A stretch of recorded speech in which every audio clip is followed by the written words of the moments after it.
Hello everyone, welcome to our YouTube channel about physics. And today we will discuss about some MCQs of physics which will help in your exam, okay, in your upcoming exams. Then let's start. तो अभी I think आप लोगों को दिख रहा होगा first question. First question क्या है?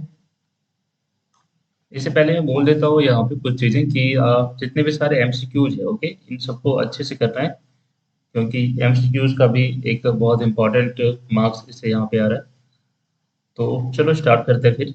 यहाँ पे देखो, एक्चुअली यहाँ पे ये फिगर जरा छोटा पड़ गया तो मैं ये पहले बता रहा, तो यहाँ पे एक प्लस क्यू चार्ज है। ओके, यहाँ पे भी एक प्लस क्यू चार्ज है और यहाँ पे एक मान के चलो माइनस क्यू और यहाँ पे एक माइनस क्यू चार्ज।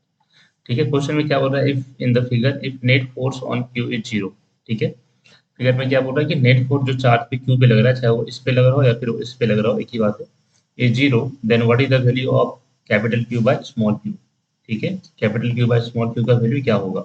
गिवन क्या है कि नेट फोर्स क्या है? जीरो। नेट फोर्स क्या है? जीरो। नेट फोर्स जीरो है मतलब अट्रैक्शन रिपल्शन दोनों मिलकर क्या हो जा रहा है? जीरो हो रहा है। ठीक है, अगर देखो, अगर सारा चार्ज अगर पॉजिटिव होता तो ये कभी ये नेट फोर्स जीरो नहीं होगा इन दिस केस। ठीक है, बट यहाँ पे कंडीशन क्या है? यहाँ पे कुछ नेगेटिव चार्ज है और कुछ क्या है? पॉजिटिव चार्ज है। ठीक है, तो अब हम लोग डायरेक्ट यहाँ पे आते हैं। अब जरा अगर थोड़ा सा ध्यान दो यहाँ पे, ठीक है, कि मान लेते हैं जो फोर्स है। ठीक है, जरा मैं इधर एक फिगर बना रहा हूँ। ओके, तो ध्यान से देखो, इस फिगर को मैं इधर बनाता हूँ। जैसे कि ये मान के चलो ये स्क्वायर है और ये क्या था? Plus Q. ये भी प्लस क्यू है। ठीक है, बड़ा अच्छा क्वेश्चन है ये। माइनस क्यू और ये माइनस क्यू। ठीक है, अब देखो, अगर हम इस पे अगर हम फोर्स की बात करें, ओके, इस क्यू चार्ज पे अगर हम फोर्स की बात करें, तो ये क्या है? माइनस चार्ज है। ये क्या है? प्लस चार्ज है। तो फोर्स किधर लगेगा? इधर लगेगा। मान लेते हैं F1 फोर्स किधर कितना किधर लगेगा? इस साइड लगेगा। और F1 का वैल्यू कितना हो जाएगा? F1 का वैल्यू कितना हो जाएगा कि capital q small q by a square. A क्या हो गया? ए हो गया distance between plus q and minus q. ठीक है, सिमिलरली ध्यान दो, अब इधर एक फोर्स लगेगा, इसको हम बोलते हैं F2 फोर्स लगेगा। किधर? क्योंकि यहाँ प्लस क्यू चार्ज है, यहाँ माइनस क्यू चार्ज, ये भी अट्रैक्शन होगा यहाँ पे। ठीक है, प्लस क्यू चार्ज F2 होगा यहाँ पे, तो F2 का फॉर्मूला फिर से क्या होगा? सेम होगा कि capital q small q by a square. A हम लोग क्या मान लिए? Edge of the square a है। ठीक है, ध्यान देना। अब इसे ध्यान दो, इन दोनों के बीच एंगल कितना है? 90 डिग्री। ठीक है, दोनों के बीच एंगल कितना हो गया? 90 डिग्री। और अगर एंगल 90 डिग्री है और दो फोर्स है मतलब दो वेक्टर है, तो इन दोनों का रिजल्टेंट क्या होगा? बताओ जरा, रिजल्टेंट दोनों का इस साइड होगा। अगर ट्रायंगल लो तुम लोग को याद हो तो रिजल्टेंट होगा वो किधर होगा? इस साइड होगा, along द डायगोनल। ओके, तो रिजल्टेंट का जो यहाँ से फॉर्मूला निकल के आएगा कि रिजल्टेंट फोर्स का जो फॉर्मूला होगा यहाँ पे, वो क्या होगा? हम लोग ट्रायंगल लॉ को यहाँ पे यूज करेंगे। रिजल्टेंट फोर्स का जो फॉर्मूला आएगा यहाँ से एफ आर। ठीक है, ध्यान तो दोनों के बीच एंगल कितना है? 90 डिग्री। तो कॉस थीटा वाला कितना हो जाएगा? टर्म जीरो हो जाएगा। कॉस 90 डिग्री क्या होता है? जीरो होता है। तो यहाँ पे मैं डायरेक्ट लिख रहा हूँ कि जो रिजल्टेंट का वैल्यू होगा वो कितना हो जाएगा? F1 स्क्वायर प्लस F2 का स्क्वायर। ठीक है, और भी होता है यहाँ पे plus two F1 F2 cos theta, but वो क्या हो जाएगा? जीरो होगा क्योंकि कॉस 90 का वैल्यू क्या होता है? जीरो। ठीक है, अब अगर हम डायरेक्टली यहाँ पे पुट करें वैल्यू तो क्या आएगा कि capital q small q by a का स्क्वायर प्लस सेम चीज रिपीट होगा क्योंकि चार्ज सेम है। तो यहाँ पे क्या हो जाएगा? K capital q small q by a का स्क्वायर और फिर इसका क्या होगा? Whole square. अब ध्यान देखो, दोनों के बीच जो मैग्नीट्यूड है वो तो सेम है, तो क्यों ना इसको बाहर ले आए। और बाहर लेंगे क्या आ जाएगा? K capital q small q by a square. Okay, into root under one plus one यानी रूट टू। आंसर क्या आएगा? आंसर नहीं, ये जो रिजल्टेंट फोर्स आ रहा है वो क्या आ रहा है? Root two capital q k capital q small q by a का स्क्वायर। अब देखो, ये फोर्स क्या निकल के आ रहा है? ये फोर्स रिजल्टेंट फोर्स है जो इसके डायगोनल की ओर लग रहा है। अब ध्यान दो, एक यहाँ पे प्लस क्यू चार्ज है, यहाँ पे भी एक प्लस क्यू चार्ज है। ओके, और अगर यहाँ पे प्लस क्यू चार्ज है, ठीक है, और यहाँ पे भी प्लस क्यू चार्ज है, तो ये रिपल्सन भी तो होगा। तो इधर एक फोर्स लगेगा, रिपल्सन फोर्स। एक फोर्स इधर भी लगेगा रिपल्सन में। अब ध्यान दो, क्वेश्चन में पहले ही बोल दिया क्या कि नेट फोर्स क्या है? जीरो। क्वेश्चन में क्या दिया है कि नेट फोर्स क्या है तुम्हारे पास, जीरो।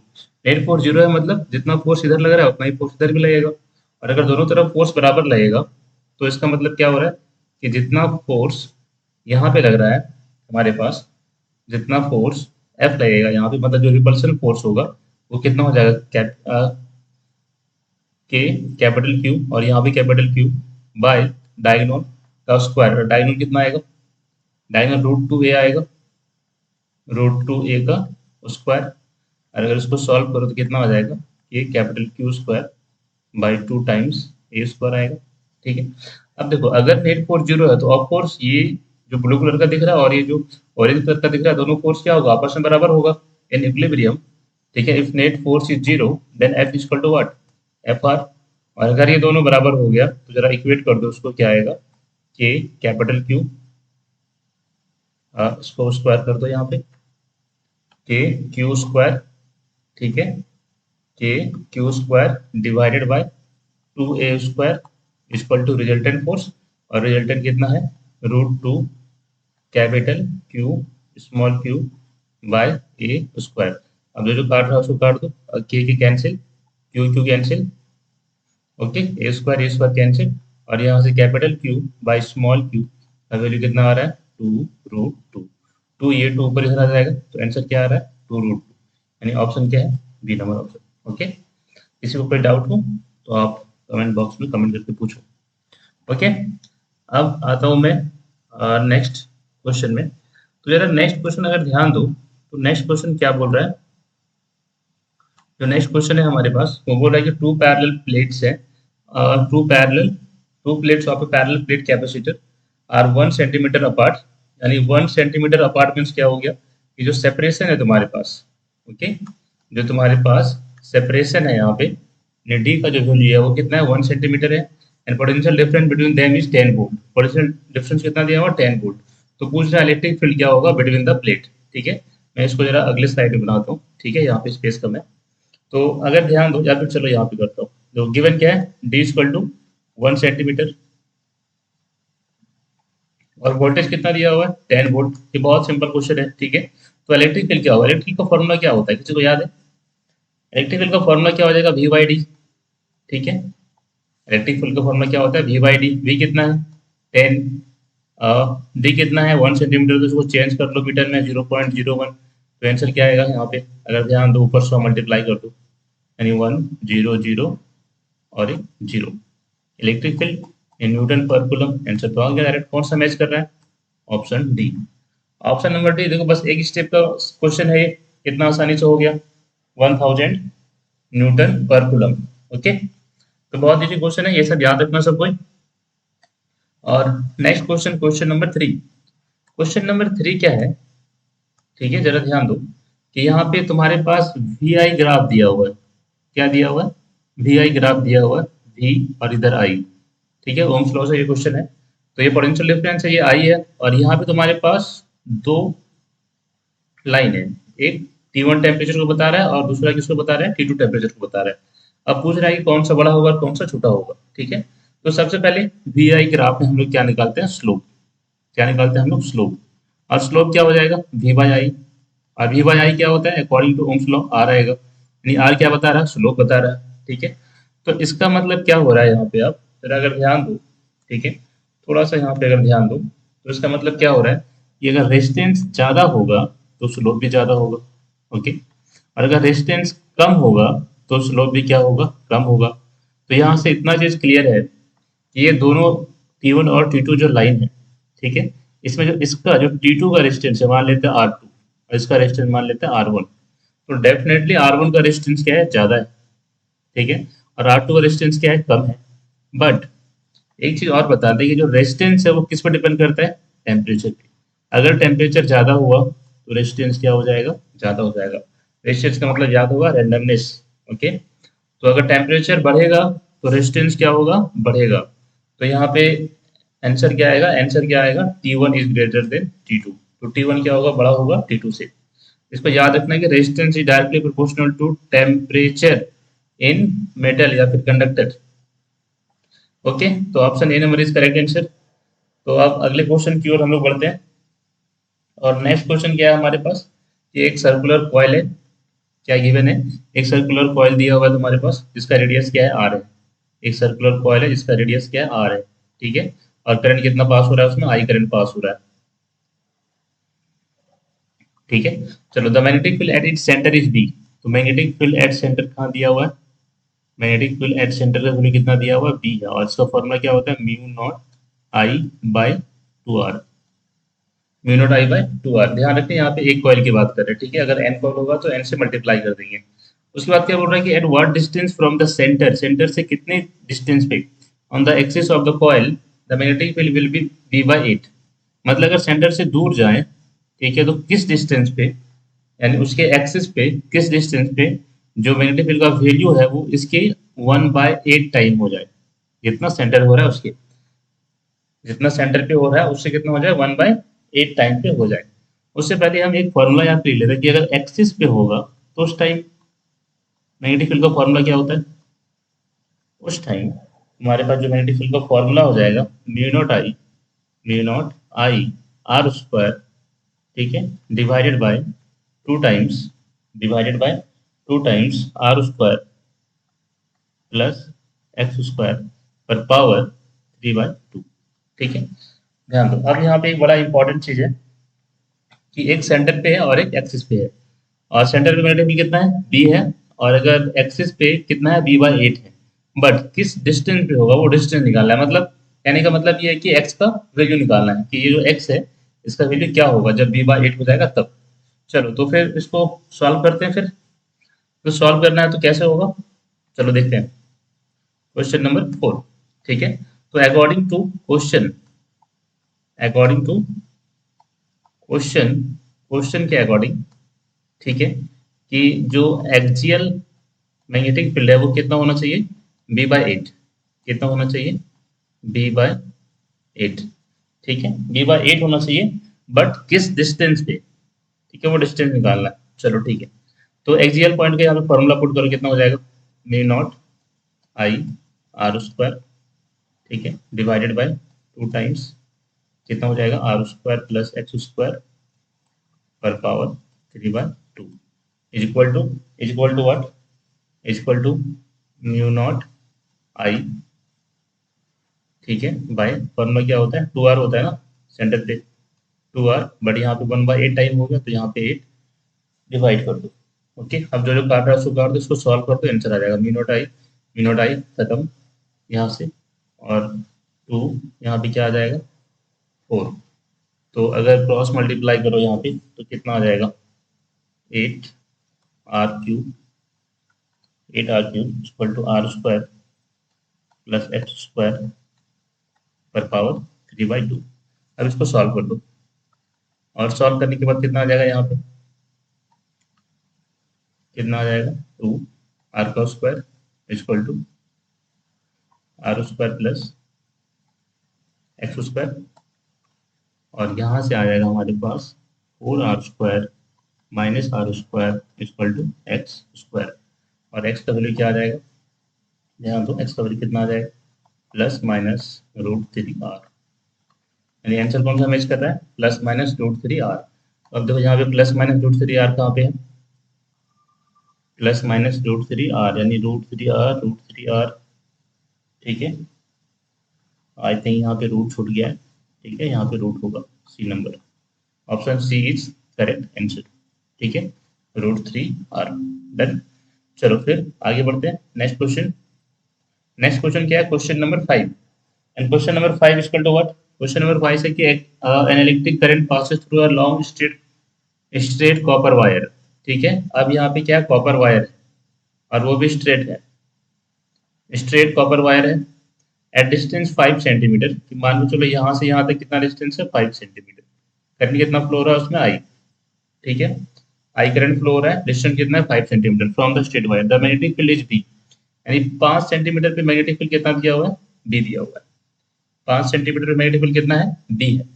तो पूछ रहा है कि the magnetic field eight 20 centimetre from the axis wire would be. तो 20 सेंटीमीटर पे कितना होगा, मतलब मान लेते हैं यहाँ पे अगर डिस्टेंस यहाँ से यहाँ तक का कितना है, 20 सेंटीमीटर है, तो यहाँ पे मैग्नेटिक फील्ड का वैल्यू क्या होगा, 20 सेंटीमीटर।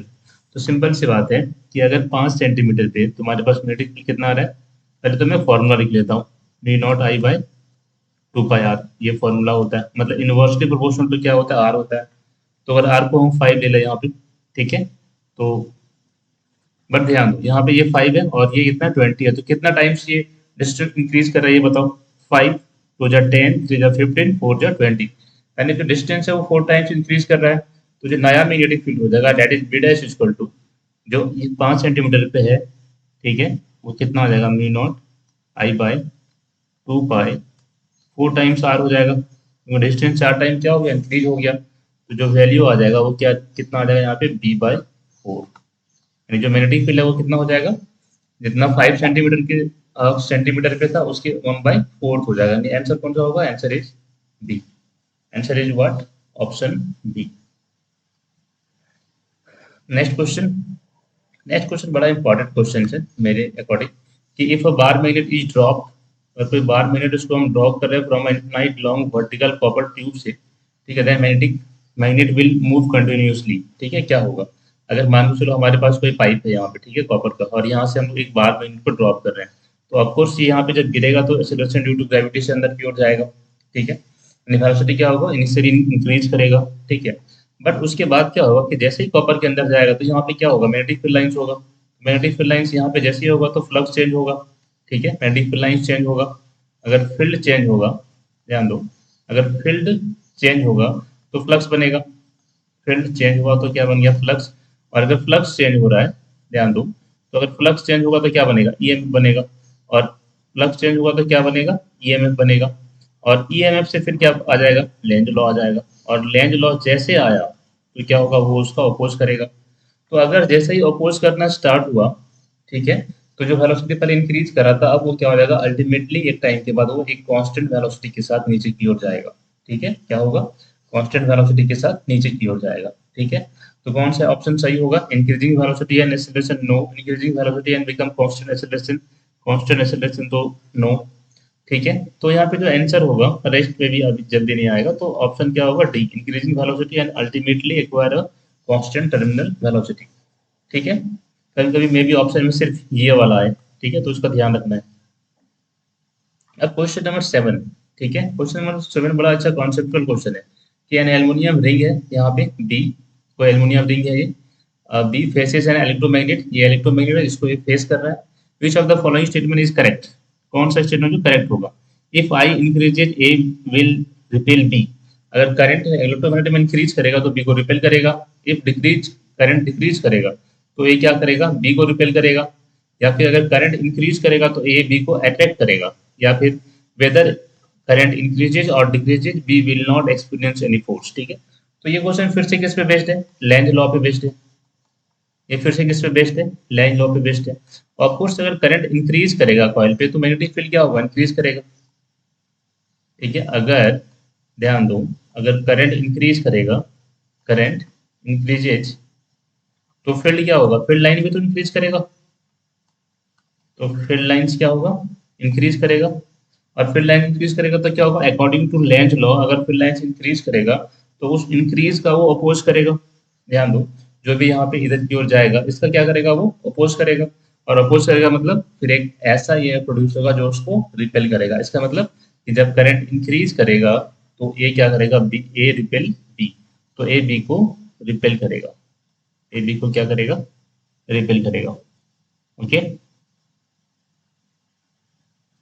ठीक है। तो नेक्स्ट क्वेश्चन पे आते हैं, अब क्वेश्चन नंबर हो गया 8, question number 8, which scientist experimentally proved the existence of electromagnetic wave, कौन साइंटिस्ट था जो इलेक्ट्रोमैग्नेट को एक्सपेरिमेंटली प्रूव किया था या लैबोरेटरी में उसने रेडी किया था, ठीक है। तो इसमें कौन सा नाम आएगा, आप होप कि तुम लोग को याद होगा, और वो नाम क्या है, हर्ट्ज, क्या नाम है उसका, हर्ट्ज, यहाँ पे क्या है, हेनरिच रुडोल्फ हर्ट्ज, ठीक है, इसका ध्यान रखना है। तो ऑप्शन क्या हो जाएगा यहाँ पे, बी।